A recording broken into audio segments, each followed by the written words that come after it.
నమస్తే. గత సంవత్సరం అంటే 2024 ఆగస్టు 16న ప్రొఫెసర్ కోదండరామ్ అండ్ అమీర్ అలీ ఖాన్ ఇద్దరు ఎమ్మెల్సీలుగా గవర్నర్ కోటాలో నియమితులయ్యారు. ప్రమాణ స్వీకారం చేశారు. సరిగ్గా 1 ఇయర్ నిన్నటికి అట్లా.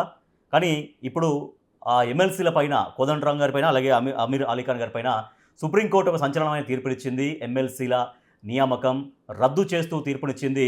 తర్వాత సెప్టెంబర్ 17న మళ్ళీ హియరింగ్ ఉంటుంది. దాని తర్వాత మళ్ళీ ఫైనల్ జడ్జిమెంట్ ఇస్తామనేది సుప్రీంకోర్టు చెప్పినటువంటి మాట. సో మరి ఇప్పుడు ప్రొఫెసర్ కోదండరామ్ ఆలోచన ఎట్లా ఉంది, రాబోయే రోజుల్లో ఆయన భవిష్యత్ కార్యాచరణ ఏంటి అనేది మనతో మాట్లాడేందుకు బిగ్ టీవీ స్టూడియోలో ప్రస్తుతం ఉన్నారు తెలంగాణ జనసమితి వ్యవస్థాపక అధ్యక్షులు ఎమ్మెల్సీ కోదండరామ్. మనకి ఎమ్మెల్సీ అనే పిలవాలి, ఎందుకంటే టెక్నికల్గా ఇంకా ఎమ్మెల్సీగా ఉన్నారు కాబట్టి. కోదండరామ్ గారు నమస్తే. కోదండరామ్ గారు ఇంకా నవ్వు ఎమ్మెల్సీ మీరు, రైట్? అవును. సో అంటే ఎప్పటిదాకా ఎమ్మెల్సీ అంటే ఐ మీన్ ఫైనల్ జడ్జిమెంట్ వచ్చేదాకా ఎట్లా ఉంటుంది? మా కోర్టు ఆర్డర్ ఏమి ఇవ్వలేదు ఇప్పటి వరకు కూడా.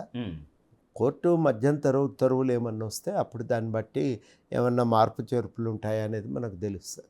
ఓకే, అప్పటి వరకు ఎమ్మెల్సీగా యథావిధిగా. ఎస్. అయితే ఇప్పుడు మీరు ఎమ్మెల్సీ దాదాపుగా 1 ఇయర్ అవుతుంది, ఆల్మోస్ట్ 1 ఇయర్ జస్ట్ కంప్లీట్ అయిపోయింది. సో మీరు ఊహించారా సుప్రీంకోర్టు నుంచి ఇటువంటి తీర్పు వస్తుంది, ఇట్లా ఎమ్మెల్సీల నియామకం రద్దు అవుతుంది అనేది? కేవలం మీరు 1 ఇయర్ మాత్రమే చట్టసభల్లో మీ ప్రస్థానం ఉంది. సో ఇది ఊహించారా ఇది జరుగుతుంది అని? అంటే కొంత సుప్రీంకోర్టులో వివాదం నడుస్తున్నది. అది ఏమవుతుందో ఏమో అనేది ముందు ఒక అనుమానం అయితే అందరికీ ఉండింది. కానీ జనరల్గా అందరికీ కలిగిన అభిప్రాయం ఏంటంటే కోర్టు మధ్యంతర ఉత్తర్వులు ఆల్రెడీ ఇచ్చింది కాబట్టి తుది విచారణ ఎప్పుడు జరుగుతుందో ఏమో, అప్పటి వరకు అయితే ఇది టర్మ్ కొనసాగుతూ ఉంటుంది. అది వచ్చినప్పుడు కోర్టులో దాన్ని ఎదుర్కోవచ్చు అనే ఒక అంచనా ప్రభుత్వ అదే ముఖ్య ఆలోచన ఆ రకంగా ఉండింది ఆ రోజుల్లో. అట్లా నేపథ్యంలో జరిగినటువంటి ప్రమాణ స్వీకారం. ఓకే. సో తెలంగాణ ఉద్యమాన్ని ముందుండి నడిపారు మీరు, తెలంగాణ జేఏసీ చైర్మన్గా మీరు వ్యవహరించారు. కానీ మీకు పదవి వచ్చిన తర్వాత సరే అది మిగిలిన వాళ్ళకు రాకపోవడం, దాసోజు శ్రవణ్ కావచ్చు, తర్వాత సత్యనారాయణ కావచ్చు, మాకేం తక్కువ, మాకెందుకు ఇవ్వలేదు, వాళ్ళకి ఎందుకు ఇచ్చారనేదే వాళ్ళు మెయిన్గా లేవనెత్తినటువంటి ప్రశ్న. సరే పోనీ కోదండరామే కదా, ఆయన తెలంగాణ జేఏసీని ముందు నడిపించారు కదా అన్నటువంటి ఒక ఆలోచన ఎందుకు చేయలేదనుకుంటున్నారు వాళ్ళు? ఇవన్నీ విషయాలు ఏవైనా అది రకరకాల అవకాశాలు ఉన్నప్పటికీ కూడా ఈ తొవ్వ ఎంచుకున్నారు. అయితే ఒకటి ఏంటంటే ఇప్పుడు కోర్టు పరిధిలో ఉన్న అంశం కాబట్టి మనం కూడా ఎక్కువ మాట్లాడటానికి దానిపైన మాట్లాడటానికి ఎక్కువ కాదు మాట్లాడటానికి కూడా అవకాశం లేదు. అది కోర్టు పరిధిలో ఉన్న అంశము సబ్జుడిస్ అవుతుంది కాబట్టి వ్యాఖ్యానించటం కానీ మనం దానిపైన ఏదైనా ఒక మాట విమర్శ చేయటం కానీ ఏదైనా చేయటానికి వీలు లేదు ఇప్పుడున్న పరిస్థితిలో. కాబట్టి దానిపైన నేను అంతకంటే ఎక్కువ వ్యాఖ్యానిస్తే కూడా సమంజసం కాదు. అంటే కోర్టు వ్యాఖ్యానాల పట్ల, కోర్టు తీర్పు పట్ల మనం మాట్లాడట్లేదు కానీ జనరల్గా కోర్టు అంటే ఇది మధ్యంతర ఉత్తర్వులు ఇప్పటి వరకు వచ్చినాయి. ఆ ఉత్తర్వులు కూడా ఇంకా ఆర్డర్ రాలేదు. తుది విచారణ సెప్టెంబర్ 17కు చేస్తామనే మాట కోర్టు వారు అన్నారు. ఇప్పుడు ఈ విచారణ జరుగుతున్నటువంటి సమయంలో వ్యాఖ్యానించటం సమంజసం కాదు. ఓకే. అంటే ఇది ఒక రకంగా కొంచెం మీకు ఏమన్నా అవమానకరంగా ఏమన్నా భావిస్తున్నారా? ఎందుకంటే ఇవ్వలం కూడా ఒక పదవులతో పుట్టిన వాళ్ళం కాదు, అవే మన సామాజిక జీవితంలో భాగంగా వస్తుంటాయి పోతుంటాయి. అవన్నీ దీంట్లో దాన్నే ప్రధానం చేసుకొని దాన్నే జీవితంలో ఏకైక లక్ష్యంగా చేసుకుంటే ఇబ్బంది వస్తుంది. కాబట్టి అట్లాంటి ఒక ఆలోచన అనేది నేను ఎప్పుడు కూడా దీని గురించి ఎక్కువ చేయలేదు. అది ఉంది, అదేదో కిరీటాలు వచ్చినాయి అని, కొమ్ములు వచ్చినాయి అని కూడా నేను ఎన్నడూ అనుకోలేదు. ఒక ప్రత్యేకమైనటువంటి చుట్టూ ఒక వెసులుబాటు కూడా నేను ఏర్పాటు చేసుకోలేదు. గతంలో జీవితం ఎట్లా కొనసాగిందో ఇప్పుడు కూడా అట్లాగే జీవితం కొనసాగుతున్నది. కాబట్టి అది పెద్ద దాని గురించిన ఒక చర్చ కానీ దాని గురించినటువంటి ఒక ఆలోచన కానీ లేదు. ఏదున్నా పరిణామాలు కోర్టు ఉన్నది, కోర్టు ఏది ఇస్తే దాని ప్రకారం మనం అందరం కూడా విధిగానే కోర్టు తీర్పు కట్టుబడి ఉండాల్సి వస్తుంది. అంటే మీరు చాలా సెటిల్డ్గా ఆలోచించగలుగుతారు, కానీ మిమ్మల్ని ప్రేమించే వాళ్ళు, మిమ్మల్ని అమితంగా అభిమానించే వాళ్ళు ఈ తీర్పు కావచ్చు లేకపోతే రాబోయే పరిణామాలు ఎట్లా ఉంటాయో అవన్నీ కూడా ఇంకా ఫర్దర్గా మనకు తెలుస్తాయి. సో కొంచెం ఏమైనా నెగిటివ్ కనుక వస్తే, నిజంగా ఎమ్మెల్సీ అనేది టోటల్గా రద్దు అనే ఫైనల్ జడ్జిమెంట్ వస్తే మిమ్మల్ని అభిమానించే వాళ్ళు, మిమ్మల్ని ప్రేమించే వాళ్ళు ఎక్కువ చాలా బాధపడే అవకాశం ఉంటుంది కదా సార్. మీరంటే సెటిల్డ్గా ఉండొచ్చు. ఉంటాయి కదా ఎట్లాగో. మ్మ్. మనల్ని అభిమానించే వాళ్ళు ఉంటారు. చుట్టూ అల్లుకొని పనిచేసే అనేక మంది ఉంటారు. అనేక వ్యవస్థలు ఉంటాయి. వాళ్ళకు ఉండే సమస్యలు వాళ్ళకు ఉంటాయి. కానీ ఇప్పుడు ఏదున్నా కానీ దాని ఈ ఈ పరిణామాల మీద ఒక కోర్టు ఫైనల్ ఆర్డర్ వచ్చినాక అప్పుడు ఓకే. మనం మాట్లాడుకోవటం బెటర్. అందరితో మా మిత్రులందరికీ కూడా మాతో పాటు కలిసి పనిచేసేటువంటి వాళ్ళకి కానీ శ్రేయోభిలాషులకు కానీ చేసేది ఏంటంటే ఇంకా తుది తూర్పు రాలేదు. ఇది మధ్యంతర ఉత్తర్వులు వచ్చినాయి. ఆ మధ్యంతర ఉత్తర్వులు ఏమొచ్చినాయి అనేది కూడా మనకు తెలియదు. మ్మ్. ఇంకెప్పటి వరకు ఆర్డర్ కాపీ మన చేతిలో లేదు. ఓకే. ఆ మధ్యంతర ఉత్తర్వులు రానటువంటి సందర్భంలో మనం ఇంకా ఎక్కువగా దీనిపైన మాట్లాడవలసిన అవసరం లేదు, దీనిపైన స్పందించవలసిన అవసరం లేదనేదే నేను ప్రధానంగా చెప్పదలిచాను. ఓకే. అంటే మీరు మొదటి నుంచి కూడా ఎప్పుడో ఒకటే మాట చెప్తుంటారు, పదవులు అనేవి శాశ్వతం కాదు, పదవులు ఉంటేనే ప్రజలతో మమేకం అంతే కదా. అవ్వాలని కూడా ఏం లేదని చెప్తుంటారు మీరు. అవును. సో అంటే మీ ఆలోచన విధానం ఎట్లా ఉంటుంది? ఫర్ ఎగ్జాంపుల్ సరే, దీని గురించి మనం కోర్టు ఇష్యూలో కోర్టు పరిధిలో ఉంది కాబట్టి దీన్ని పెద్దగా మనం డిస్కస్ చేయము ఒకటైతే. సో రాబోయే రోజుల్లో కోదండరామ్ గారి ప్రయాణం ప్రస్థానం ఎలా ఉండబోతుంది? సో ఫలితం ఏదైనా కావచ్చు కోర్టుది, ఎట్లా ఉండబోతుంది? ఇప్పుడు ఇదివరకు ఎట్లాగైతే బతికినమో భవిష్యత్తులో కూడా అదే రకంగా జీవితం కొనసాగుతుంది. ప్రజల మధ్య ప్రజల కోసమే కొనసాగుతూ ఉంటుంది. ఏమున్నా ప్రజల సమస్యలు ఏమన్నా ఉంటే వాటిపైన గతంలో ఎట్లా పనిచేసినామో భవిష్యత్తులో కూడా అదే విధంగా అదే నిబద్ధతతో పనిచేస్తాం. మ్మ్. దాంట్లో ఇంకా ఏ మార్పు ఉండదు. మ్మ్. ఇది స్పష్టంగా అందరికీ కూడా నేను ఇచ్చేటువంటి హామీ. ఓకే. అంటే తెలంగాణ జనసమితికి మీరు వ్యవస్థాపక అధ్యక్షులుగా ఉన్నారు. మీతో మీ ఫాలోవర్స్ కావచ్చు, మీ అవును. వెంట ఉండే కార్యకర్తలు కావచ్చు, ఉమ్, వాళ్ళు కూడా తమ ప్రయాణాన్ని కొనసాగించాల్సిన అవసరం ఉంటుంది. ఉమ్. సో అటువంటి వాళ్ళకి తెలంగాణ జనసమితి రాబోయే రోజుల్లో ఎట్లా ఉంటుంది? అంటే ఇప్పుడు పూర్తిగా కాంగ్రెస్తోనే ప్రయాణం చేస్తుంటుందా అనుబంధంగా, లేదు టోటల్గా విలీనం కూడా జరిగే అవకాశం కూడా లేకపోలేదు అన్నటువంటి చర్చ జరుగుతుంది కొంత స్థాయిలో. ఇప్పుడు ఏ విధంగా పనిచేస్తున్నామో, ఏ విధంగా సంబంధాలు కొనసాగిస్తున్నామో భవిష్యత్తులో కూడా అదే విధంగా సంబంధాలు కొనసాగిస్తాం. మ్మ్. దాని విషయంలో ఏ మార్పు ఉండదు. మ్మ్. ఎందుకంటే ఒక నిరంకుశమైన పాలనను అంతమొందించి ప్రజాస్వామిక పాలన పెంపొందించుకోవటానికి, బలోపేతం చేయటానికి ఒక మార్గం కాంగ్రెస్ గెలవటమే ఒక మార్గం అని అనుకున్నాం. కాబట్టి తప్పకుండా వాళ్ళతో కలిసి పనిచేస్తాం. ఆ విషయంలో ఇప్పట్లో ఒక నిర్ణయాల్లో మార్పు అయితే ఏమీ లేదు. మ్మ్. నిర్ణయాల్లో ఒక సవరణ చేసుకోవాల్సిన అవసరం ఇప్పటికిప్పుడు కనబడటం లేదు. సో ఇప్పుడు ఎమ్మెల్సీ ఎన్నికకు సంబంధించి సుప్రీంకోర్టు మధ్యంతర ఉత్తర్వులు, రాబోయే ఫైనల్ జడ్జిమెంట్ ఇవన్నీ అటుంచితే ఈ జరిగిన పరిణామం గురించి కాంగ్రెస్ పెద్దలు, ప్రభుత్వ పెద్దలు మీతో మాట్లాడారా? సో ఫర్దర్ ప్రొసీడింగ్స్ ఎట్లా ఉండే అవకాశం ఉంటుంది, ఈ రకంగా ప్రొసీడ్ అవుదామన్నటువంటి ఒక ఓదార్పు లేదంటే అనునయంగా మాట్లాడారా మీతో? నేను ఇప్పటివరకు ఎవరితోని మాట్లాడలేదు. కారణం ఏంటంటే ఆర్డరే రాలేదు. అందులో ఏముందో కూడా మనకు తెలియదు.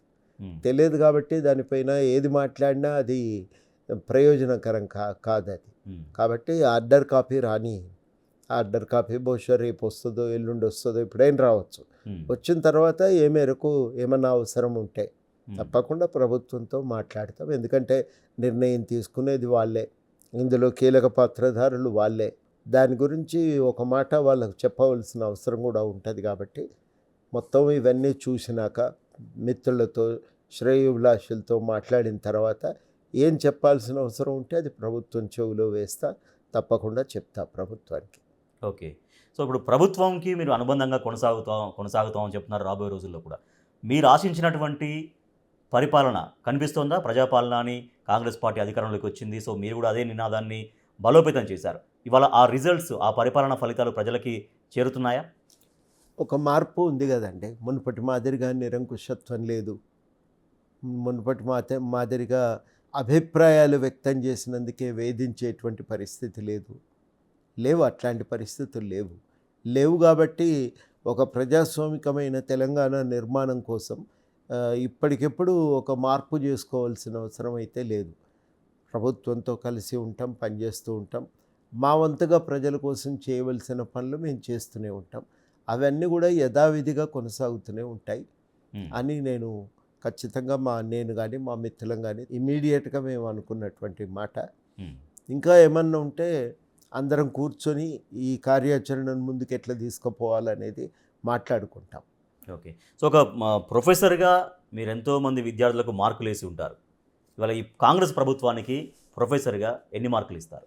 ఒక టీచర్గా చాలా విషయాల్లో చాలా వాటికి మార్కులు వేస్తూ ఉంటాం, కానీ దీని విషయంలో కొంచెం ఆ రకంగా మనం మార్కులకు మూల్యాంకనం చేయటం కుదరదు. కాకపోతే ఒకటి మాత్రం నేను చెప్పగలను, మేము అనుకున్నది ప్రధానంగా ఒక నిరంకుశ పాలన పోయి ఒక ప్రజాస్వామిక పాలన రావాలి, అది మొదటిది. ఆ విషయంలో సంపూర్ణమైన సంతృప్తి ఉంది. 100కి 70 మార్కులు వేయొచ్చు అని చెప్పి, 75 మార్కులు వేయొచ్చు అని చెప్పి, డిస్టింక్షన్ ఇవ్వచ్చు అని చెప్పి నేను అనుకుంటున్నా. ఇది కాక మేము అనుకున్నది ఒక ప్రజాస్వామిక అభివృద్ధి కోసం తోడ్పడగలుగుతుంది కాంగ్రెస్ పాలన, ఒకటి ఆ దిశగా ఒక ప్రయత్నం చేస్తుంది అనేది మాకు ఒక నమ్మకం కాదు, ఒక అభిప్రాయం కూడా వాళ్ళు అంగీకరించారు కాంగ్రెస్ వాళ్ళు. ఆ అభిప్రాయంతో కలిసి సాగుతున్నాం. ఆ విషయంలో కూడా సంపూర్ణంగా సంతృప్తికరంగా ఉంది. సో ఇప్పటికే 1.5 ఇయర్ కంప్లీట్ అయింది తెలంగాణ ప్రభుత్వానికి. సో మా లాస్ట్ ఒక 1 ఇయర్ ఎలక్షన్ తీసేస్తే ఇంకా మహా అయితే ఒక 1.5 ఇయర్ ఉంటుంది. ప్రజలకు ఇచ్చినటువంటి హామీలు ఇంకా చాలా నెరవేరలేదు అనేది వాళ్ళ బీఆర్ఎస్ చెబుతోంది. ప్రజా సమస్యల కోసం ప్రధాన ప్రతిపక్షంగా బీఆర్ఎస్ చాలా విస్తృతంగానే ఫైట్ చేస్తుంది క్షేత్రంలో. సో ఇంకా ప్రభుత్వం నుంచి మార్చుకోవాల్సిన అంశాలు కానీ, ప్రభుత్వం నుంచి ప్రజలకు అందించాల్సినటువంటి అంశాలు కానీ, ఈ సందర్భంగా ప్రభుత్వం ఏమీ గమనించాల్సినటువంటి సమయం? ప్రభుత్వం ప్రకటించిన ఎజెండా ఏదైనా 5 ఏళ్ల క్రమంలో అమలయ్యేటువంటి ప్రోగ్రాం అది. అధికారంలోకి రాగానే వెంటనే అవన్నీ అమలవుతాయి, లైట్ స్విచ్ చేస్తే లైట్ వెలిగినట్టు అన్నీ అయిపోతాయి ఆటోమేటిక్గా అనుకుంటే అది చాలా తప్పుడు అభిప్రాయం, తప్పుడు ఆలోచన. ఇది ప్రభుత్వము 5 ఏళ్ల కాలంలో చేయటానికి వాళ్ళు ముందు పెట్టుకున్నటువంటి కర్తవ్యాలు. ఈ 5 ఏళ్ల క్రమంలో పరిపూర్తి చేస్తారు, తప్పకుండా వాటిని అమలు చేస్తారని నేను అనుకుంటున్నాను. సో మీలాంటి వాళ్ళ సలహాలు ప్రభుత్వం తీసుకుంటుందా ఇప్పటికీ రెగ్యులర్గా? సమయం వచ్చినప్పుడు మేము, ప్రభుత్వం అంటే ఒక వ్యక్తి కాదు, గత ప్రభుత్వంలో ప్రభుత్వం అంటే ఒక వ్యక్తిగా చలామణైంది. ఆ ఒక వ్యక్తి నిర్ణయించకుండా చెప్పకుండా ఏ పని కూడా జరిగేది కాదు. ఇప్పుడు అట్లా కాదు, ఒక వ్యక్తి చేతిలో అక్కడ అన్ని కంట్రోల్, స్విచ్ కంట్రోల్లో ఉండే. ఇప్పుడు అట్లా కాదు. ఇది అనేకమైనటువంటి వ్యవస్థల, వ్యక్తుల యొక్క సమాహారం. దీంట్లో ప్రభుత్వంతో కలవటము అంటే కేవలం ముఖ్యమంత్రితోనే కానక్కర్లేదు, అది మంత్రులతో కానీ, తమ పరిధుల్లో సెక్రటరీలు కానీ, తమ పరిధుల్లో వివిధమైనటువంటి కమిషన్లు కానీ నిర్ణయం తీసుకునే వెసులుబాటు ఉంది. కాబట్టి మేము ఈ వ్యవసాయ కమిషన్నో తర్వాత విద్యా కమిషన్నో కలిసి చెప్పవలసిన విషయాలు చెప్తున్నాం. అవి మాత్రమే కాకుండా మంత్రులను కలుస్తున్నాం, చాలా సందర్భాల్లో సెక్రటరీలను కలిసి విషయాలు చెప్తా ఉన్నాం. ఒక్కొక్కసారి ముఖ్యమంత్రి గారిని కలవవలసి వస్తుంది అనుకున్నప్పుడు ముఖ్యమంత్రి వారికే ప్రత్యేకంగా విషయాలన్నీ వారికి కానీ వారి చుట్టూ ఉండే సలహాదారులకు కానీ చెప్తూ ఉన్నాం. కోదండరామ్ గారు, అర్బన్ నక్సలైట్లకి ఎమ్మెల్సీలు ఇస్తున్నారు, అర్బన్ నక్సలైట్లని విద్యాశాఖలో తీసుకుంటున్నారు అంటూ కేంద్ర మంత్రి బండి సంజయ్ స్వయంగా చేసినటువంటి కామెంట్స్. ఈ అర్బన్ నక్సల్ అంటే ఏందో నాకు ఇప్పటివరకు కూడా అర్థం కాలేదు. అది ఒక బ్రహ్మ పదార్థంలాగా ఉన్నది. ఎవరండి అర్బన్ నక్సల్ అంటే? సిద్ధాంత ప్రకారం నక్సలైట్లు వాళ్ళు గ్రామీణ ప్రాంతాల్లో పనిచేస్తారు, బాగా వెనుకబడిన ప్రాంతాలలో వాళ్ళ కార్యాచరణ ఉంటుంది. పట్టణాల్లో ఉన్నవాళ్ళు వాళ్ళు పనిచేయటం అనేది వాళ్ళ కార్యాచరణ కానే కాదు. మరి అట్లాంటప్పుడు ఈ అర్బన్ నక్సల్ అనే పదం వాడటమే ఒక రకంగా అది వాస్తవాలకు సంపూర్ణంగా విరుద్ధమైనటువంటి ఆలోచన.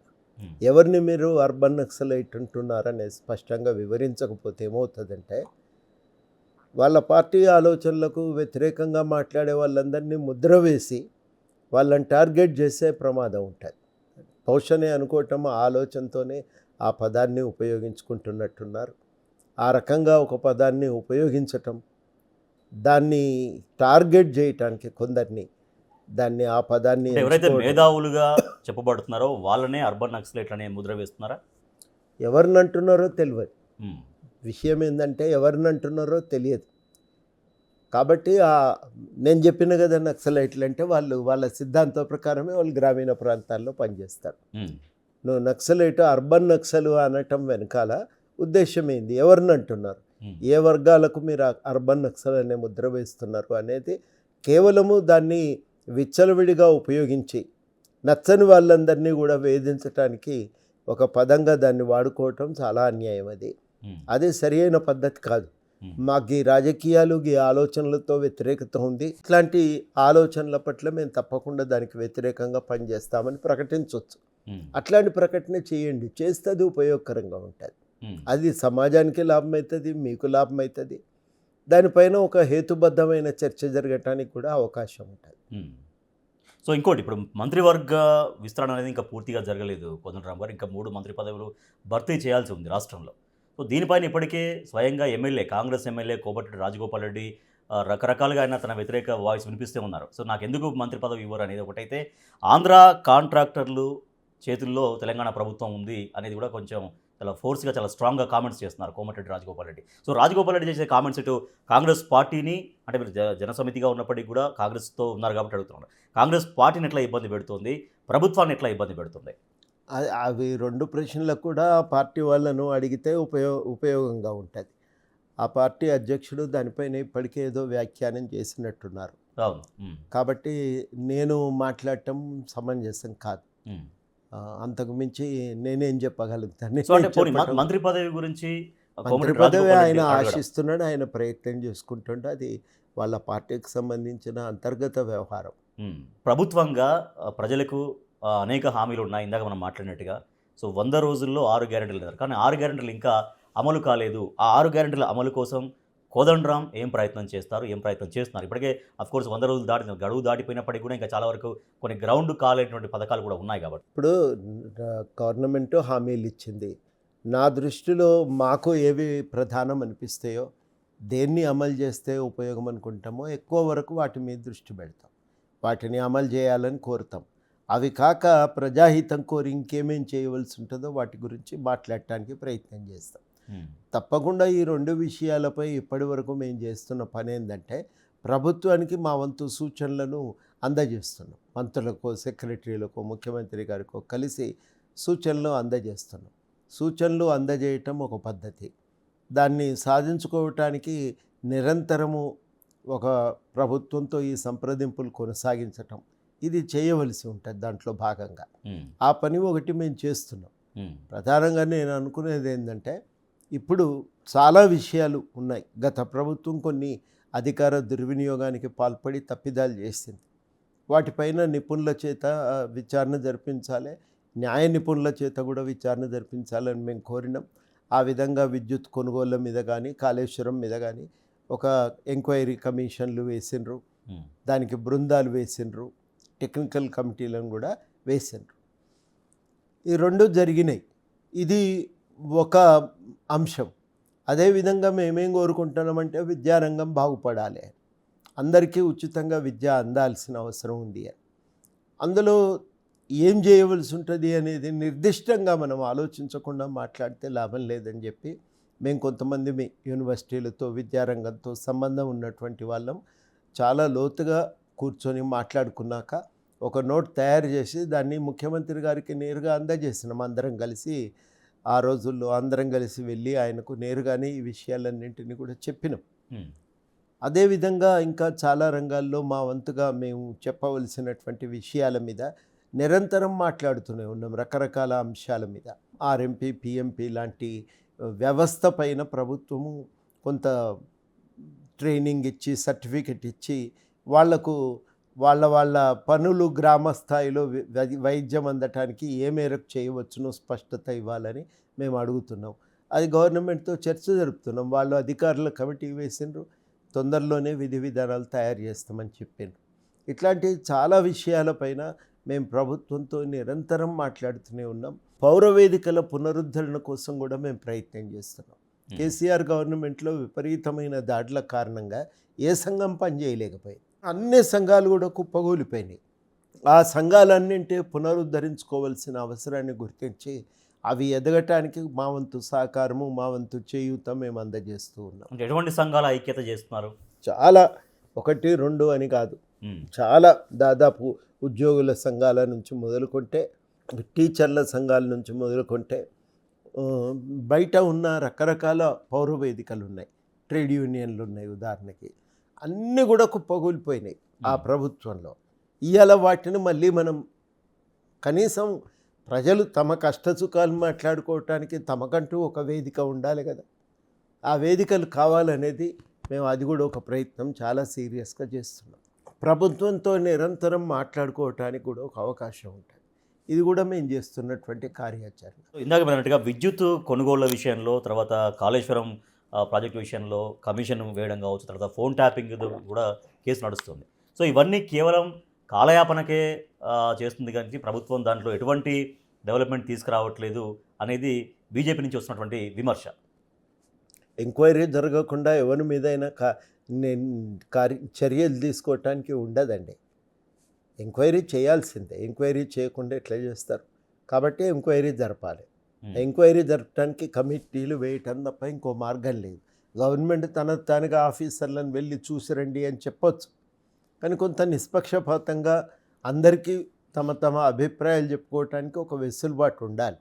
ఆ వెసులుబాటు ఇవ్వకుండా ప్రభుత్వం ఏ నిర్ణయం చేసినా అది సమస్యాత్మకంగా మారుతుంది. అందుకని ప్రభుత్వం అందరికీ అవకాశం ఇచ్చింది చెప్పుకోవటానికి, కమిషన్ను వేసింది, బహిరంగ విచారణ జరిగింది. విచారణ జరిగి ఒక ప్రతిపాదన, ఒక రిపోర్టు వచ్చింది. ఆ రిపోర్టు ఆధారంగా మాట్లాడుకోవటానికి అవకాశం ఉంటుంది. ఏదన్నా చర్యలు తీసుకోవటానికి వెసులుబాటు ఉంటుంది. అందుకని అది తప్పదు. కానీ గత ప్రభుత్వాన్ని బదనం చేయడానికే, బీఆర్ఎస్ ప్రభుత్వాన్ని బదనం చేయడం కోసమే అది విద్యుత్ కమిషన్ కావచ్చు, కాళేశ్వరం కమిషన్ కావచ్చు, ఫోన్ ట్యాపింగ్ అంటూ హడావిడి చేస్తున్నారు. ఏదో రకంగా ప్రజల్లో మరింత పరిశీలన చేయాలి, మరింతగా ఒక దోషులుగా చేయాలనేది లక్ష్యంగా కాంగ్రెస్ ప్రభుత్వం పనిచేస్తోంది అనేది బీఆర్ఎస్ నుంచి వస్తున్నటువంటి స్ట్రాంగ్ విమర్శ. ఆరోపణలు వచ్చినప్పుడు ఎంక్వైరీ జరగాలి కదా. ఆరోపణలు వచ్చినాయి, ఆరోపణలు చేస్తున్నారు కొంతమంది అదే పనిగా దానిపైన ఆరోపణలు పౌర వేదికల నుంచి, పౌర సమాజం నుంచి కూడా వచ్చినప్పుడు ఎంక్వైరీ జరగాలి. ఇప్పుడు ఉదాహరణకి కాళేశ్వరం ప్రాజెక్టు అది కుంగిపోయినప్పుడు దానిపైన ఎంక్వైరీ జరగాలి కదా. ఎందుకు జరిగింది, ఎన్ని వేల కోట్లు. ఉదాహరణకి విపరీతంగా విద్యుత్ కొనుగోళ్ల కారణంగా ఒక ఆర్థిక భారం పడ్డది. ఆర్థిక నిర్మాణాలు కూడా సరిగ్గా జరగట్లేదు విద్యుత్ ఉత్పాదన కేంద్రాలది. మరి ఈ సమస్యల మీద ఎంక్వైరీ చేయటం తప్ప ఇంకొక మార్గం లేదు కదా. కార్ల రేసింగ్ కోసం డబ్బులు మంజూరు చేసినప్పుడు మంజూరు చేయటానికి ఉన్న పద్ధతులను పాటించకుండా వాటికి ఉల్లంఘిస్తూ పైసలు కోట్ల రూపాయలు మంజూరు చేస్తున్నప్పుడు దానిపైనే ఎంక్వైరీ జరగవలసి ఉంటుంది. దేని సమస్య తీవ్రతను బట్టి ఏ స్థాయిలో ఎంక్వైరీ చేయవలసి వస్తే ఆ స్థాయిలో ఎంక్వైరీ చేయాలి. ఎంక్వైరీ జరుగుతున్నది, జరిగింది, కొన్ని అయిపోయినాయి, కొన్ని జరుగుతున్నాయి. కానీ అదే అంటే కనిపించని అవినీతి జరిగింది అని చెబుతున్నారు, కానీ వాటి ద్వారా వచ్చినటువంటి అవుట్కమ్, వాటి ద్వారా వచ్చినటువంటి అభివృద్ధిని ఎందుకు గుర్తించట్లేదు? ఫర్ ఎగ్జాంపుల్ విద్యుత్ కొనుగోలులో అవినీతి జరిగిందని చెప్తున్నారు, కానీ విద్యుత్ రంగంలో ఒక అనూహ్యమైనటువంటి ప్రగతి బీఆర్ఎస్ ప్రభుత్వంలో ఎట్లా సాధించబడ్డది అనేది వాళ్ళ బీఆర్ఎస్ చెబుతుంది. అవసరమైతే పవర్ పాయింట్ ప్రజెంటేషన్ కూడా ఇస్తుంది. కాళేశ్వరం ప్రాజెక్టు విషయంలో కూడా కాళేశ్వరం తోటి తెలంగాణ చాలా చోట్ల కొన్ని లక్షల ఎకరాలు సస్యశ్యామలమైనది బీఆర్ఎస్ పార్టీ చెప్తుంది, పవర్ పాయింట్ ప్రజెంటేషన్ ద్వారా సూచిస్తుంది కూడా. కానీ కాళేశ్వరం ప్రాజెక్టు 3 పిల్లర్లు కుంగుబాటును పట్టుకుని అదే మొత్తం కాళేశ్వరం ప్రాజెక్టే కుప్పగూలినట్టుగా జనానికి ఇంప్రెషన్ కలిగే విధంగా వ్యవహరిస్తుంది కాంగ్రెస్ ప్రభుత్వం అనేది బీఆర్ఎస్ నుంచి వస్తున్నటువంటి మాట. ఇప్పుడు కాళేశ్వరం కుంగింది 2 పిల్లర్లే, ఏమవుతుంది అని అంటున్నారు. ఇప్పుడు ఇంత పెద్ద భవనం మనం ఈడ కూర్చున్నాం, ఒక పిల్లర్ కుంగితే ఏమవుతుందండి? భవనమే నిలవది. ఇప్పుడు కాళేశ్వరంలో ఏంటంటే దానికి మూలస్తంభం లాంటిది, నెట్రాడ్ లాంటిది మేడిగడ్డ ప్రాజెక్టు. ఆ మేడిగడ్డ ప్రాజెక్టు పనిచేస్తేనే, నీళ్లు నిలుపుకోగలిగితేనే అక్కడి నుంచి అన్నారం, సుందిళ్లకు నీళ్ళు వస్తాయి. అది పనిచేయకపోతే మొత్తం ప్రాజెక్టే విఫలమవుతుంది. తల లాంటి ప్రాజెక్టే అది కుప్పగూలిపోయిన తర్వాత ఆ ప్రాజెక్టు ఎట్లా పనికి వస్తుందండి? 2 పిల్లర్లు 2 కూలితే ఏమవుతుంది అంటే, 2 కూలితే కాదు, 2 కూలితే మొత్తం బిల్డింగే అది సరిగ్గా నిర్మాణం చేయలేదు. కూలడం వేరు, కుంగడం వేరు. రిపేర్ చేయలేరు అసలు. అట్లా చేయటానికి కుదరదు కదా. తొందరపాటుగా ఏది పడితే అది ఎవరు చేయగలుగుతారండి? 2 పిల్లర్లు కుంగినాయి అని అంటే దాని అర్థం ఏంది? నువ్వు పునాది సరిగ్గా నిర్మించలేదనేది కదా అర్థం. పునాది సరిగ్గా నిర్మించినప్పుడు ఇల్లు ఒక మూల గుంగితే ఏమవుతుంది, దాంట్లో ఉండలేమా అని అంటే ఎట్లా నడుస్తుందండి? ఇది కూడా అంతే, అట్లా ఉండటానికి వీలు. దానిపైన మన ప్రభుత్వానికి నివేదిక కూడా ఇచ్చింది పీసీ ఘోష్ కమిటీ, దాని మీద విపులంగా నివేదిక ఇచ్చింది. చాలా అవకతవకలు ఏదైతే క్యాగ్ నివేదిక చెప్పిందో వాటిని వీళ్ళు కూడా సాక్ష్యాలతో రుజువు చేసినారు. మీరు వేసిన నిపుణుల కమిటీ ప్రాజెక్టు వద్దు అని అన్నారు. అయినప్పటికీ మీరు ఏ విచారణ చేయకుండా, క్యాబినెట్లో చర్చ చేయకుండా ప్రాజెక్ట్ నిర్మాణానికి అనుమతులు ఎట్లిచ్చిండ్రు అనే ప్రశ్న వాళ్ళు ఇవాళ చాలా సూటిగా అడుగుతున్నారు. అదేవిధంగా ప్రాజెక్టుకు సంబంధించిన పూర్తి ఆమోదం దొరకకుండా ఆ ప్రాజెక్టుకు నిధుల కాంట్రాక్ట్లని ఎట్లా కేటాయించిండ్రు. డిజైన్ వేసుకున్నాం, డిజైన్ పూర్తి దానికి ఇంకా నిపుణుల నుంచి ఆమోదం రాలేదు. నిపుణుల నుంచి ఆమోదం రాకముందే ఆ ప్రాజెక్టుకు సంబంధించిన అనుమతులు మీరు ఎట్లా ఇచ్చిండ్రు, టెండర్లు ఎట్లా పిలిచిండ్రు, కాంట్రాక్ట్లు ఎట్లా ఇచ్చిండ్రు అనే ప్రశ్న కూడా వాళ్ళు ఇవాళ సూటిగా అడుగుతున్నారు. మళ్ళీ ఇవాళ రంగనాయక సాగర్ నుంచి కావచ్చు, తర్వాత అక్కడ ఉన్నటువంటి జలాశయాలన్నింటి నుంచి మళ్ళీ నీళ్లు ఎత్తిపోస్తున్నటువంటి మాట వాస్తవం కదా ప్రభుత్వం? ఇప్పుడు ఒరిజినల్ డిజైన్ ప్రకారం ఏ రిజర్వాయర్లు ఉన్నాయో కొంత సైజ్ పెంచవచ్చు, కుదించవచ్చు, దాన్ని పక్కన పెడితే అవన్నింటికి నీళ్ళు వచ్చేది మిడ్ మానేర్ నుంచి. మిడ్ మానేర్కు నీళ్లు రావాల్సింది పైన ఎల్లంపల్లి నుంచి, ఎల్లంపల్లికి నీళ్లు రావాల్సింది మేడిగడ్డ నుంచి. మేడిగడ్డ కుంగిపోయింది, మొత్తం మేడిగడ్డ మీదనే దాన్ని పూర్తయిన తర్వాత 18లో ఎప్పుడో పూర్తయింది. అప్పటి నుంచి 5 ఏళ్ల పాటు సుమారుగా మేడిగడ్డ నుంచి ఆయన ఆయకట్టు 50,000 ఎకరాలే. నువ్వు 1,00,000 కోట్లు ఖర్చు పెట్టి 50,000 ఎకరాలకే నీళ్ళు ఇచ్చుడు, ఇది ఎంతటి విచిత్రం అండి. అంతకంటే పెద్ద విచిత్రం మరొకటి లేదు. అంటే ఎకరానికి దాదాపు ఎంత ఖర్చు అయిందో మీరు ఇక దాన్ని బట్టి మీరు లెక్కేయండి. ఈ 50,000 ఎకరాలకు కూడా ఆడ నుంచి నీళ్లు రాలేదు. మరి ఎక్కడి నుంచి వచ్చినాయి అంటే మధ్యమానేరు నుంచి వచ్చినాయి, ఎగువ ఎస్ఆర్ఎస్పి నుంచి వచ్చినాయి. నీళ్లు వస్తే ఇంకేమన్నా ఎల్లంపల్లిలో మిగిలి ఉంటే ఆ ఎల్లంపల్లికి వచ్చిన వరద నుంచి నీళ్ళు వస్తున్నాయి. మరి నువ్వు 1,00,000 కోట్లు దేనికోసం ఖర్చు పెట్టినట్టు? ఇవన్నింటికీ కావలసిన నీళ్ళు ఇవాళ మనం అనుకుందాం ఎల్లంపల్లి నుంచి వస్తున్నాయని. మరి ఎల్లంపల్లి నుంచి ఈ నీళ్లు తీసుకొచ్చే ఆ వెసులుబాటు ఉన్నప్పుడు మీరు ఇవన్నీ ఎందుకు కట్టినట్టు? మరి వాటి పాత్ర ఏంది? ఇవాళ మీరు 1,00,000 కోట్లు ఎందుకు ఖర్చు చేసినట్టు దానికి వివరణ అయితే కావాలి కదా. ఇవాళ దాన్ని మీరు చెప్తున్న దాని ప్రకారమే ఆ 1,00,000 కోట్లు అనేది నిరర్ధకంగా ఖర్చు అయిందనేది మనకి ఇవాళ అర్థమైపోతున్నది చాలా స్పష్టంగా. కాళేశ్వరం ప్రాజెక్టు ద్వారా తెలంగాణకు ఎటువంటి ప్రయోజనం జరగలేదా? జరగలేదండి, ఎటువంటి ప్రయోజనం జరగలేదు. దాని ఫలితంగా జరిగింది ఏంటంటే రాష్ట్రం ఒక 1,00,000 కోట్ల అప్పుని తినేసుకున్నది, అంతకుమించి జరిగింది లేదు. అది కూడా 10-11 శాతం వడ్డీకి తెచ్చినటువంటి అప్పు. అది రాష్ట్రానికి ప్రతి సంవత్సరం ఒక 12,000 కోట్లు మనం ఈ అప్పు కట్టవలసినటువంటి పరిస్థితి తలెత్తింది. అంటే ఈ రాష్ట్రానికి ఎటువంటి ప్రయోజనం లేకుండానే అంత పెద్ద ప్రాజెక్టును ఏ ప్రభుత్వమైనా ఎందుకు మొదలు పెడుతుంది? మరి అదే కదా ఇప్పుడు అడుగుతున్న ప్రశ్న. నువ్వు ప్రాజెక్టుకు తుదిని అనుమతులు రాలేదు, సిడబ్ల్యూసి దానికి క్లియరెన్స్లు ఇవ్వలేదు. సిడబ్ల్యూసి ఏమో కొన్ని సైట్ మార్చమని చెప్పిండ్రు, కానీ సిడబ్ల్యూసి ఇచ్చినటువంటి అనుమతులకు సంబంధం లేకుండా ఇష్టానుసారంగా దానికి సంబంధించిన సైట్ మార్చి నిర్మాణానికి కాంట్రాక్టర్లను, టెండర్లను పిలిచిండ్రు. ఇలా చాలా సూటిగా ఘోష్ కమిటీ నివేదికలో వచ్చింది ఏంటంటే ఈ టెండర్లను పూర్తిగా మధ్యంతరంగా ఈ డిజైన్లన్నింటినీ మార్చినప్పుడు దానికి అప్రూవల్ ఎందుకు తెచ్చుకోలేదనే మాట కూడా వాళ్ళు అడుగుతున్నారు. డిజైన్ మార్చుతున్నప్పుడు, లొకేషన్ మారుతున్నప్పుడు అంటే దాని స్థానం మారింది. ఒక దగ్గర కట్టాలనుకున్నారు, 2.5 కిలోమీటర్లు ఎగువన దాన్ని కట్టిండ్రు. నువ్వు 2.5 కిలోమీటర్లు ఎగువన దాన్ని కట్టినప్పుడు ఈ 2.5 కిలోమీటర్లు ఎగువకు మారినాక ఆ స్థలం సూటబుల్ అనువైందా కాదా అనేది భూభౌతిక పరీక్షలు చేయాలి కదా. దానికి బోరింగ్ వేయాలి.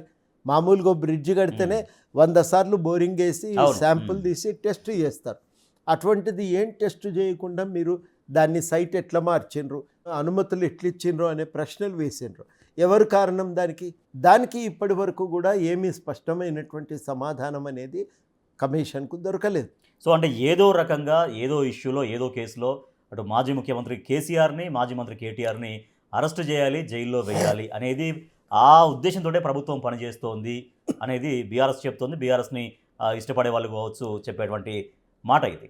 అధికార దుర్వినియోగం జరిగినప్పుడు అధికార దుర్వినియోగానికి పాల్పడిన వాళ్ళపై చర్యలు తీసుకోవాలి. ఇంకా దాంట్లో రెండో అభిప్రాయం లేదు. భారత రాజ్యాంగం ఏం చెప్తుందంటే మొత్తము అధికారం, ప్రభుత్వం తన అధికారాన్ని చట్టానికి లోబడి చెలాయించాలి.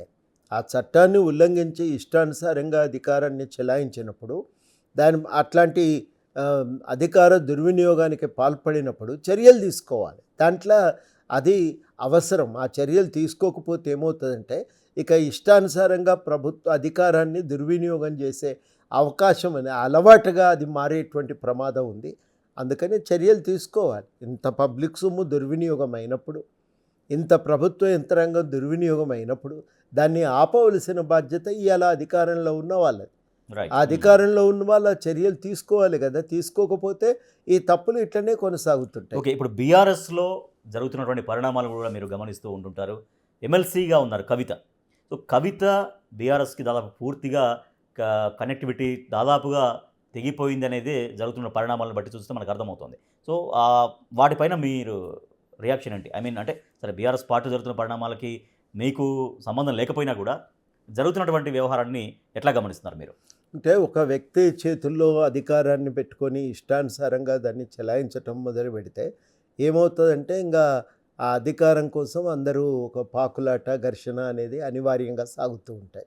అది విపరీతమైన అధికారం, సంపూర్ణమైన అధికారం. మళ్ళీ ఏదో కమిటీలో మాట్లాడుకోవటాలు ఇట్లాంటివి ఏవీ ఉండవు. తమకు తోచినట్టుగా నిర్ణయాలు తీసుకోవచ్చు. ఆ నిర్ణయాల వల్ల వ్యక్తిగతమైన ప్రయోజనం పొందటానికి వెసులుబాటు ఉంది అని ఈ ఎంక్వైరీ కమిషన్లతో మనకు బయటపడతా ఉన్నది. అట్లాంటి సన్నివేశం ఉన్నప్పుడు చర్చల్లో అందరికీ భాగస్వామ్యం అనేది లేనప్పుడు, ఒక వ్యక్తి ఇష్టానుసారంగా వ్యవహరించినప్పుడు సహజంగానే అంతర్గతంగా ఘర్షణ ఉంటుంది. తమకు ఏదో ఒక మేరకు ఇందులో కొంత వాటా దొరుకుతుంది అనుకున్నప్పుడేమో పడి ఉంటారు. ఈ వాటా కూడా మనకు దక్కదు అనుకున్నటువంటి రోజు ఎవరైనా ఘర్షణ పడి బయటికి సో పోతారు. మీ అబ్జర్వేషన్ ప్రకారం బీఆర్ఎస్ ఇప్పుడు ఎమ్మెల్సీ కవితని దూరం పెడుతోందా, లేదా కవితనే బీఆర్ఎస్కి దూరంగా ఉంటుందా? అదే అధికారం కోసం జరుగుతున్నటువంటి పోరాటం. అది ఆ పార్టీ స్వభావరీత్యా అది అనివార్యమైపోతుంది ఆ పార్టీలో. ఇవాళ నేను అనుకోవటము అందులో ఒక వాటాదారుగా ఆమె కూడా రావాలని కోరుకుంటున్నాను. కానీ ఆమె చేస్తున్నటువంటి కామెంట్స్ లేదంటే విమర్శలు, ఆ లెటర్ బహిరంగపరిచిన దాంట్లో ఉన్నటువంటి అంశం ప్రధానంగా ఏంటంటే బీజేపీకి బీఆర్ఎస్ దగ్గర అవుతోంది, బీజేపీతో పొత్త లేదంటే బీజేపీలో విలీనం అనేది. సో బీఆర్ఎస్ చాలా తీవ్రంగా ఖండించింది కవిత చేసినటువంటి ఆ కామెంట్స్ను కూడా. కానీ నిజంగా పరిస్థితి అట్లా కనపడుతుందా? బీఆర్ఎస్ వెళ్ళి బీజేపీలో కలవాల్సినటువంటి అవసరం ఏముంది? బీఆర్ఎస్కి లక్షలాది మంది కార్యకర్తలు ఉన్నారు, 2 సార్లు ప్రభుత్వంలో ఉన్నారు, ఒకసారి మొత్తం ఉద్యమ పార్టీగా ఉంది. బీఆర్ఎస్కు ఆ అవసరం ఏముంది జనరల్గా? అధికారంలో ఉన్నప్పుడు బీఆర్ఎస్ సంపూర్ణంగా బీజేపీని సమర్థించింది. ఎందుకు సమర్థించిందంటే ఢిల్లీలో జాతీయ స్థాయిలో ఆ ప్రభుత్వం ఉంది కాబట్టి ఆ ప్రభుత్వంతో ఉండే సన్నిహితమైన సంబంధాలను కాపాడుకోగలిగితే తాము రాష్ట్రంలో రావాల్సిన వనరులను సాధించుకోవటంలో కానీ, కావలసిన విధానాలకు మద్దతును పొందటానికి కానీ ఉపయోగపడుతుందని భావించారు. అదే రకంగా ఇవాళ కూడా ఒక జాతీయ స్థాయిలో ఉన్నటువంటి పార్టీతో దగ్గరగా ఉంటే ఇక్కడ ఉన్న ఏదన్నా కేసులు వచ్చినా ఇంకొకటి వచ్చినా తట్టుకోవటానికి ఉపయోగపడుతుందనే ఆలోచన ఉండవచ్చు. బీజేపీకి ఉన్న కొన్ని ఓట్లు కూడా కలిస్తే దాంతో మనం గెలవగలము, మళ్ళీ అధికారంలోకి రాగలమనే ఆలోచన అయినా ఉండవచ్చు. ఇందులో ఏ ఆలోచనతోనైనా బీఆర్ఎస్ బీజేపీ గురించి ఆలోచించటానికి, కొంత సాన్నిధ్యాన్ని పెంపొందించుకోవటానికి ఒక ప్రయత్నం చేస్తుంది కదా. అది సహజసిద్ధంగా జరిగేటువంటి పరిణామం. ఎట్లాగూ ఇక్కడ ఉన్న కాంగ్రెస్ ప్రభుత్వానికి బీజేపీకి అయితే పొత్తు కుదరదు. అవి 2 జాతీయ స్థాయిలో ఘర్షణ పడుతున్నటువంటి సంస్థలు. ఈ ఘర్షణ పడుతున్నటువంటి సంస్థల మధ్య ఉన్న వైరుధ్యాన్నైనా తాము ఏదో ఒక మేరకు ఉపయోగించుకోగలిగితే తమ మీద వస్తున్నటువంటి అభియోగాల నుంచి రక్షణ పొందే అవకాశం ఉంటుందని కూడా భావించవచ్చు బీఆర్ఎస్.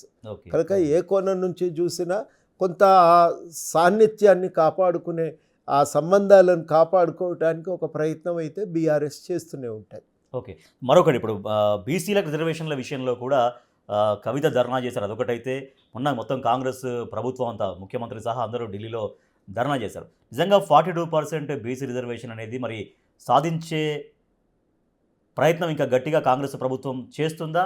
బీజేపీ ఒప్పుకుంటుందా? ఒకవేళ ఒప్పుకోకపోతే ఏంటి పరిస్థితి? బీజేపీ ఈ 42% రిజర్వేషన్లను అంగీకరించటం వల్ల రాజకీయాలకు ఉన్న పునాది విస్తరిస్తుంది, బలపడుతుంది. ఎందుకంటే ఎక్కువ మంది ప్రజలు భాగమవుతారు, విధాన నిర్ణయంలో భాగమవుతారు. ఎంతమంది భాగమైతే అంత లాభం కదా. అందరి ప్రయోజనాలు కూడా నిర్ణయాలు చేసేటప్పుడు అవన్నీ కూడా దృష్టిలోకి తీసుకోవాల్సిన అవసరం ఏర్పడుతుంది. మనకు తెలియని విషయం కాదు ఇది. ఓట్లు ఉన్నాయి వీళ్ళవి, ఇవి మనకు ఉపయోగపడతాయి అనుకున్నప్పుడు వాళ్ళ ప్రయోజనాలకు భంగం కలగకుండా ప్రభుత్వాలు జాగ్రత్త పడతాయి. నిర్ణయాలు చేసేటప్పుడు. ఓకే. కాబట్టి ఆ భాగస్వామ్యం ఎంత పెరిగితే అంత మంచిది, ప్రతి సమాజానికి మంచిది, భారతదేశ పురోగతికి మంచిది. ఆ వర్గాలకు భాగస్వామ్యం కల్పించటం అనేది ఇవాళ ప్రజాస్వామ్య సమాజాలలో అది ప్రాథమికమైనటువంటి సూత్రం అది. కాబట్టి దాని విషయంలో నేను అనుకోవటము రాష్ట్ర ప్రభుత్వం చేస్తున్న డిమాండ్ సమంజసమైందే. కేంద్రం దాన్ని అంగీకరించి రక్షణ కల్పించడానికి నిర్ణయాలు కానీ తీసుకోవాలి. మేము ఇక్కడ రాష్ట్రంలో చేయాల్సింది చేశాము, తర్వాత ఢిల్లీ లెవెల్లో కూడా ప్రెజర్ చేశాము అన్న ఇంప్రెషన్ మాత్రమే బీసీ వర్గాలకు ఇచ్చే ప్రయత్నమే, తర్వాత ఒకవేళ చేయకపోతే కాకపోతే కేంద్రం పైన నెట్టేసే ప్రయత్నం మాత్రమే ఇక్కడ కాంగ్రెస్ ప్రభుత్వం చేసింది అనేది ఒక విమర్శ వస్తుంది. సో ఆ విమర్శకి ప్రభుత్వం ఏం సమాధానం చెప్పే అవకాశం ఉంది? ఆ విమర్శ ఇప్పుడు ఎవరైనా ఏం చేస్తారండి, కేంద్ర ప్రభుత్వాన్ని అడుగుతారు, చట్టం చేసిండ్రు, కేంద్రానికి నివేదించిండ్రు, కేంద్ర ప్రభుత్వం నుంచి సాధించుకోవటానికి రాజకీయపరమైన ఒత్తిడి పెట్టిండ్రు. అంతకుమించి ప్రజాస్వామ్యంలో ఇంకొక మార్గం ఏం లేదు కదా, కత్తులు దూసే అవకాశం అయితే లేదు కదా. అవును. న్యాయమైన మార్గము, చట్టము అంగీకరించిన మార్గంలో పోయినరు. దానికి అంతకుమించి ఇంకో చేసే ఆ వెసులుబాటు లేదు. ఇప్పుడు ఏం చేయాలి అంటే ఆలోచించుకోవాల్సిన విషయం. వీలైనంత వరకు అవకాశాలను విస్తరించే ప్రయత్నం అయితే తన పరిధిలో తాను ఎట్లా చేస్తుంది అనేది కాంగ్రెస్ ముందు బాధ్యత ఉంది. మాకు తోచిన సలహాలు కూడా మేము తప్పకుండా పార్టీకి మేము అందజేసే ప్రయత్నం చేస్తాం. ఇది ఒక భాగం. రెండవ భాగం ఏంటంటే, ఒక కులగణన జరిగింది, సామాజిక ఆర్థిక సర్వే జరిగింది. ఈ సర్వే ప్రకారం ఎవరు వెనుకబడి ఉన్నారు, ఏ స్థాయిలో వెనుకబడి ఉన్నారు అనేది కూడా ఒక అంచనా ఉంది. దానిపైన ఈ మధ్యనే కమిటీ అధ్యయనం చేసి కొన్ని సూచనలు కూడా చేసింది. ఆ సూచనల ప్రకారం మనం అభివృద్ధిలో వాళ్ళను వాటాదారులుగా చేసే ప్రయత్నం చేయాలి. ఇది రెండవది. ఈ రెండు కూడా ప్రభుత్వం కనుక చేయగలిగితే బీసీ వర్గాలకు న్యాయం జరగటం అనేది ఒక భాగం అయితే, మొత్తంగానే తెలంగాణ అభివృద్ధిలో వాళ్ళు కూడా వాటాదారులు అవుతారు. వాళ్ళు వాటాదారులు అయినప్పుడు ఈ రాష్ట్ర రాజకీయ సామాజిక సుస్థిరత అనేది పెరుగుతుంది. నా దృష్టిలో అది అవసరమని నేను అవసరము, అది ప్రజాస్వామ్యంలో జరగవలసినటువంటి ప్రక్రియ.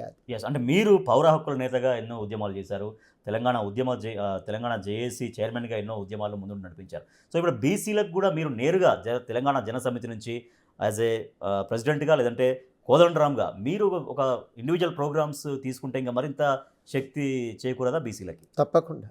మేము కూడా ఆ ఆలోచనతోనే ఉన్నాం. ఇదివరకే ఒక రౌండ్ టేబుల్ మీటింగ్ పెట్టిండ్రు పార్టీ తరఫు నుంచి. మేము ఇంకా దీనిపైనే ఇంకేదన్నా ఆలోచించుకుందామని ఈ 2-3 రోజుల్లో మాకు ముఖ్య నాయకులందరం కూర్చొని దానిపైన కూడా నిర్ణయం చేస్తాం.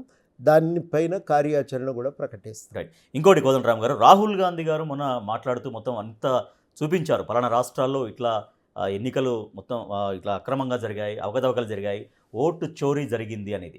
లోక్సభ ఎన్నికల్లో, తర్వాత కొన్ని రాష్ట్రాల అసెంబ్లీ ఎన్నికల్లో కూడా విపరీతంగా ఓట్ల చోరీ జరిగింది అనేది రాహుల్ గాంధీ చేసినటువంటి ఆరోపణ. బీజేపీ వారు సాక్ష్యాలతో దాన్ని బయట పెట్టారు. ఇదివరకంటే మామూలుగా మాట్లాడేది. వారు ఏం చేసిండ్రంటే, ఈసారి ఒక పార్లమెంటరీ నియోజకవర్గాన్ని ఎంచుకొని ఎక్కడెక్కడ అవకతవకలు జరిగినాయి, ఎవరెవరు ఓట్లు పోయినాయి, ఎందుకు పోయినాయి అనేది వాళ్ళు సర్వే చేసి దాని వాస్తవాలను బయటికి తెచ్చి దీనివల్ల ఒక రిజల్ట్ మారిపోయింది. ఎన్నికల కమిషన్ నిర్దిష్టమైన సమాధానం చెప్పాలి. మీరు అఫిడవిట్ వేయండి అని అడుగుతూ తప్పించుకునే ప్రయత్నం చేయటం కంటే, ఎన్నికల కమిషన్ నిర్దిష్టంగా ఆ ఆరోపణల మీద ఎంక్వైరీ చేయాలి, తప్పుకు బాధ్యులు ఎవరో వాళ్ళని శిక్షించాలి, ఆ తప్పులు పునరావృతం కాకుండా సరిచేయటానికి ప్రయత్నం చేయాలి. ఇక రెండవది, బీహార్లో జరుగుతున్న స్పెషల్ ఇంటెన్సివ్ దాని రివ్యూ జరుగుతుంది, సమీక్ష జరుగుతుంది, సర్ అని అంటున్నారు దాన్ని. ఇది సమీక్షలో ఏం చేస్తున్నారంటే, ఓటర్ ఐడి కార్డును కానీ లేకపోతే ఆధార్ కార్డును కానీ గుర్తింపు కార్డుగా స్వీకరించకుండా ఏమడుగుతున్నారు వాళ్ళు, ఈ వేరే 11 రకాల లెటర్లు అడుగుతున్నారు. కొందరికి భూమి ఉండదు, భూమికి సంబంధించిన పత్రాలు సాక్ష్యంగా చూపించటం కుదరదు, ఇట్లా ఇబ్బంది పడుతున్నారు. అందువల్ల సుమారు 65 నుంచి 70 లక్షల మంది ఎగిరిపోయినారు. ఎగిరిపోతున్న వాళ్ళందరి కూడా మీరు లెక్కలు ఆ గ్రామాల్లో పెట్టి నీ పేరు లేదయ్యా, ఈ కారణం చేత తీసినమని చెప్పండి. వాళ్ళని మళ్ళీ రిజిస్ట్రేషన్ చేసుకోవటానికి ఆధార్ కార్డును కూడా అంగీకరించి, ఒక గుర్తింపు కార్డుగా అంగీకరించి వాళ్ళకి మళ్ళీ అవకాశం ఇవ్వండి అని చెప్పి కోర్టు ఆదేశం జారీ చేసింది. మరి ఈ ఆదేశాల ప్రకారం ఇప్పుడు అమలు చేయమని చెప్పి అందరు కూడా కోరుతున్నారు. బీహార్లో ఉన్న రాజకీయ పక్షాలు కూడా తమ వంతు ప్రయత్నం తాము చేస్తున్నాయి. కాబట్టి 65 నుంచి 70 లక్షల మంది ఓటర్లు ఎగిరిపోతే ఓట్లు రిజల్ట్ మీద ఎంత ప్రభావం ఉంటుందో మీరు ఒక్కసారి ఊహించాలి. చాలా పెద్ద ప్రభావం చూపుతుంది. రెండోది చాలా కీలకం. నేను అక్కడ పనిచేస్తున్న మిత్రులను అడిగిన యోగేంద్ర యాదవ్ గారితో కూడా నేను ఫోన్లో మాట్లాడినా. వారు అంటున్న పెద్ద అభియోగం ఏంటంటే పేద ప్రజలే ప్రధానంగా ఇందులో ఎగిరిపోతున్నారు. అంటే పేద ప్రజలందరినీ ఓట్ల నుంచి దూరం చేసే ఒక ప్రయత్నం జరుగుతూ ఉంది. వాళ్ళకే ఓటు హక్కు అవసరం, పౌరులుగా బతకటానికి, ఇజ్జత్తో జీవించడానికి కీలకమైంది. అట్లాంటి వర్గాలకే ఇవాళ ఓటు హక్కు లేకుండా చేస్తే వాళ్ళని రేపు భారతదేశం ప్రజాస్వామ్యంలో భాగం కాకుండా చేస్తే అంతకంటే పెద్ద అన్యాయం మరొకటి లేదు. ఇది ఉనికి ఒక బాధ్యత అంటారు కదా, నేను చచ్చిపోయినా నేను ఉన్నా కదా నాకెందుకు ఇస్తలేరు ఓటు అని. కాబట్టి ఆ రకంగా ఓటు హక్కును నిరాకరించటం అంటే అభివృద్ధిలో వాళ్లకు వాటాను కూడా నిరాకరించటమే. ఈ అభివృద్ధిలో వాటాను కూడా నిరాకరించటం అంటే ఉన్న అసమానతలను తీవ్రతరం చేయటం తప్ప మరొకటి కాదు. ఇది చాలా తీవ్రమైనటువంటి పరిణామాలను చూపుతుంది దీర్ఘకాలికంగా. అందుకని మనం గట్టిగా వ్యతిరేకించవలసిందే అనేది ఇవాళ వాళ్ళు ఒక సంకల్పంతో నిలబడి దాన్ని వ్యతిరేకంగా ప్రచారం చేస్తున్నారు. మేము కూడా ఇక్కడ మీటింగులు పెడదామని నిర్ణయించుకున్నాం. దీన్ని జరుగుతున్న అన్యాయాన్ని మనం ఇక్కడ ప్రజలకు వివరించకపోతే రేపు మన దగ్గర కూడా ఇట్లాంటి ఎన్నికల లిస్టు, ఓటర్ల లిస్టు రేపు సరిచేసేటప్పుడు మన దగ్గర కూడా అట్లాంటి సమస్యలు తలెత్తకుండా మనం కూడా ప్రజలను జాగ్రత్త పరిచే అవకాశం ఉంటుందని మేము అనుకుంటున్నాం. ఇంకోటి కోదండరామ్ గారు, గత కొద్ది రోజులుగా ఒక స్లోగన్ వినిపిస్తుంది, మార్వాడి గో బ్యాక్. సో ఈ స్లోగన్ మీరు ఎట్లా చూస్తున్నారు? చట్టపరంగా ఏంటంటే ఎవరెక్కడైనా వచ్చి ఉండవచ్చు, మనం వెలముగొట్టడానికి వీల్లేదు.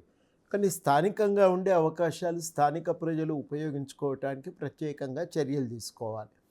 2 రకాల చర్యలకు అవకాశం ఉంటుంది. ఒకటేంటంటే ప్రభుత్వము స్థానికంగా ప్రైవేట్ రంగంలో కూడా స్థానికులకే అవకాశం ఇవ్వండి అని, 1% దాకా స్థానికులకు అవకాశం ఇవ్వండి అని ఆర్డర్ జారీ చేయొచ్చు.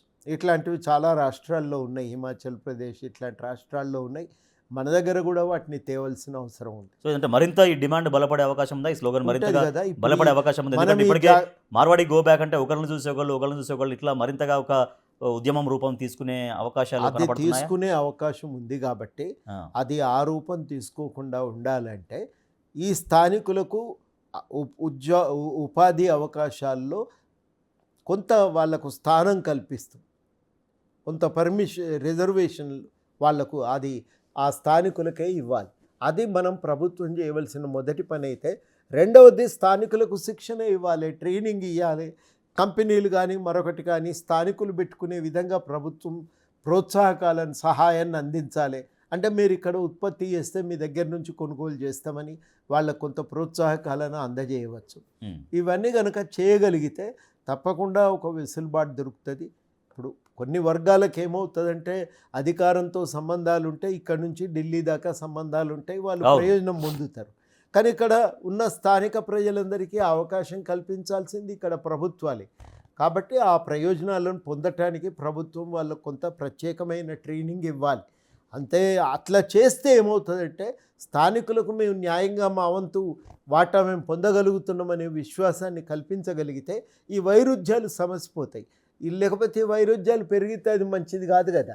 రైట్. ఓకే. ఇంకోటి చివరిగా కోదండరామ్ గారు, ఇప్పుడు తెలంగాణ జనసమితి మీరు స్థాపించారు. కానీ ఇప్పుడు ఇంకా అంటే ఇప్పుడు రెగ్యులర్ ఉన్నటువంటి పవర్ పాలిటిక్స్లో అంత యాక్టివ్గా జనసమితి తెలంగాణ జనసమితి ఒక పాత్ర పోషిస్తుందా లేదని మీరు చెప్పాలి. లేదు, అసలు ఉన్న దానికంటే కూడా ఎక్కువగా యాక్టివ్గా చేయొచ్చు, కానీ పెద్దగా దాని యాక్టివిటీస్ ఎక్కువగా కోదండరామ్ గారు చేయలేకపోతున్నారు మీన్స్ దానిపైన ఎక్కువ దృష్టి పెట్టలేకపోతున్నారు అనేది కారణం ఏంటి? ఇంకా కొంత ఇప్పుడు ఇది ఒకటి కొత్త అనుభవం. ఇది ఒక మనం కోరుకున్న పార్టీ అధికారంలోకి వచ్చినప్పుడు ఎట్లా పనిచేయాలనేది కొత్త అనుభవం. ఇది ఒకటి. ఆ అనుభవం నుంచి మేము చాలా నేర్చుకోవాల్సి ఉంది. మేము ఈ సంవత్సరం పాటు మేము జరిగిన కార్యకలాపాలను సమీక్షించుకుంటే ఏం సాధించగలిగినాం, ఇంకేం చేయవలసి ఉంటుంది అనేది ఒక అర్థమవుతుంది. రెండోది ఏంటంటే అధికారంలో పార్టీని సమర్థిస్తున్నప్పుడు మన కార్యక్రమాలు ఆగవలసిన అవసరమేం లేదు. మనం కూడా చాలా విషయాలు అవును. ప్రజల కోసం చేయవచ్చు. ఆ రెండోది మేము కొంత డీలాబడ్డటువంటి మాట వాస్తవమే. దాన్ని మీద కూడా మేము కొంత దృష్టి పెట్టాలి అని నిర్ణయం తీసుకున్నాము. అది కూడా మేము సో అంటే సీరియస్ నాయకత్వాన్ని మరింతగా మీరు మొత్తం అన్ని జిల్లాల వ్యాప్తంగా పటిష్టం చేయగలిగితే సరే రేపు పొద్దున ఇంకా మీకు బార్గెనింగ్ కెపాసిటీ ఇంకా మరింతగా పెంచుకోవచ్చు కదా. కరెక్ట్ మీరు అన్నది. ఇప్పుడు ఇక్కడ ఏమవుతుందంటే ప్రజల్లో కన్స్ట్రక్టివ్ వర్క్ మీద దృష్టి పెట్టొచ్చని గాంధీ గారి సూచన. ప్రతిసారి రాజకీయ కార్యకలాపాలే కానక్కర్లేదు, కన్స్ట్రక్టివ్ వర్క్ ద్వారా కూడా ప్రజల దగ్గరికి కావచ్చు అని. అట్లాంటి ఒక ప్రయత్నాల మీద మనం సోషలిస్టులు చేసేది ఈ పని. మనం చాలా దృష్టి పెట్టవలసిన అవసరం ఉందని కూడా నేను అనుకుంటున్నా. ఈ మూడో అంశం మీద చాలా లోతుగా కొంత ఆలోచన చేయాల్సిన బాధ్యత కూడా మా మీద ఉంది. సో కమింగ్ డేస్లో ఇక సుప్రీంకోర్టు ఫైనల్ జడ్జిమెంట్ ఏదైనా కూడా ప్రజలతో అయితే కోదండరాం ముందుకు వెళ్తూనే ఉంటారు. అంతే కదా. ఇప్పుడు వాటితో భూమి మీదకి ఇవ్వలం రాలేదు కీర్తి కిరీటాలతో. రేపు పోయేటప్పుడు కూడా అవి మన వెంట వచ్చేటివి కావవి. ఈ భూమి మీద ఉన్నంతకాలం కాళోజీ గారు అన్నప్పుడు చావు పుట్టుక మధ్య నీ బాధ్యతను నెరవేర్చు అని. ఆ రకంగా మన బాధ్యత మనం నెరవేర్చవలసిన అవసరం ఉంది. తను నిత్యం ప్రజలతోనే ఉంటాను, ప్రజల సమస్యల పరిష్కారం దిశగానే తాను దృష్టి సారిస్తానని చెప్తున్నారు ప్రొఫెసర్ కోదండరాం గారు. సో తెలంగాణ ఉద్యమ జేఏసీ చైర్మన్గానే వ్యవహరించారు. సో ఆ అనుభవంతో ఇంకా రాబోయే రోజుల్లో తెలంగాణ జనసమితిని మరికొంత యాక్టివ్గా చేసేటువంటి ఆలోచన కూడా చేస్తానని చెబుతున్నారు. అలాగే బీసీ రిజర్వేషన్లకు సంబంధించి కూడా రాబోయే రోజుల్లో తమ సొంతంగా కొంత కార్యాచరణ కూడా ఏర్పాటు చేసుకుంటామని చెప్తున్నారు professor Kodandaram. Thank you so much Kodandaram గారు. సో ఇది తెలంగాణ జేఏసీ చైర్మన్, తెలంగాణ జనసమితి అధ్యక్షులు ప్రొఫెసర్ కోదండరాం గారితో ప్రత్యేక interview. Keep watching big TV. For more videos like this, subscribe Big TV channel.